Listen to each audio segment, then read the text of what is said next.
જય શ્રી રામ, જય શ્રી કૃષ્ણ. સુખ અને દુઃખ એ બેને મિત્રતા થઈ ગઈ. મિત્રતા એવી થઈ ગઈ કે એકાબીજાને મળ્યા વગર હાલે નહીં, એકાબીજા મળે આતું તો કરે. એમાં એક દિવસ સુખે દુઃખને કીધું કે મારી ઘરે બેહવા આવજો.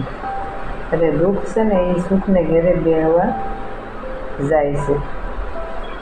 તો દુઃખ કહે છે સુખને કે તારું જીવન કેટલું સારું છે,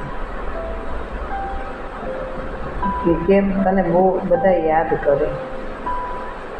તો સુખે કીધું કે મારું જીવન સારું છે, મને બધા યાદ કરે, મને બધા સંભાળે, મારી બધા રાહ જોવે, પણ મારા સુખ જીવન કરતાં તારું જીવન મારી કરતાં ઊંચું છે, શ્રેષ્ઠ છે.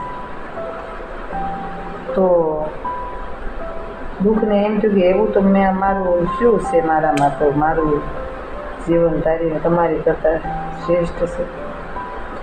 તો દુઃખ સુખ કહે છે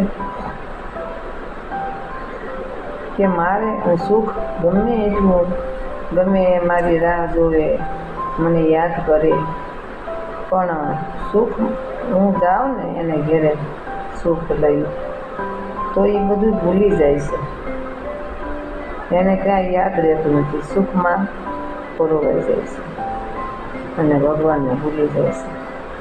અને તું જ્યાં જા ને જેને ઘેરે, ત્યાં તું છે ને ભગવાનને હારે લઈને જાશે. કેમ કે જેને ઘેરે દુઃખ આવે તો તું જ્યાં જાય ને તારે ભગવાનને તું હારે લઈ જશે. અને હું જાઉં તો હું ભગવાનને નથી લઈ જતો હારે, માયાને લઈ જાઉં છું. અને તું જ્યાં જાય ને તારી સાથે ભગવાન આવે છે. એટલે હંધાઈ કરતાં શ્રેષ્ઠ તું છે મારી કરતાં. કારણ કે દુઃખ હોય,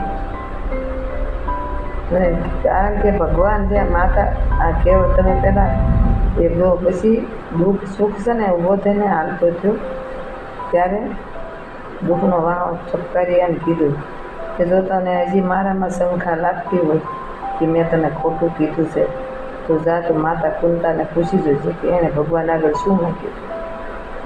એણે ભગવાન આગળ શું માગ્યું હતું, કૃષ્ણ આગળ શું માગ્યું હતું.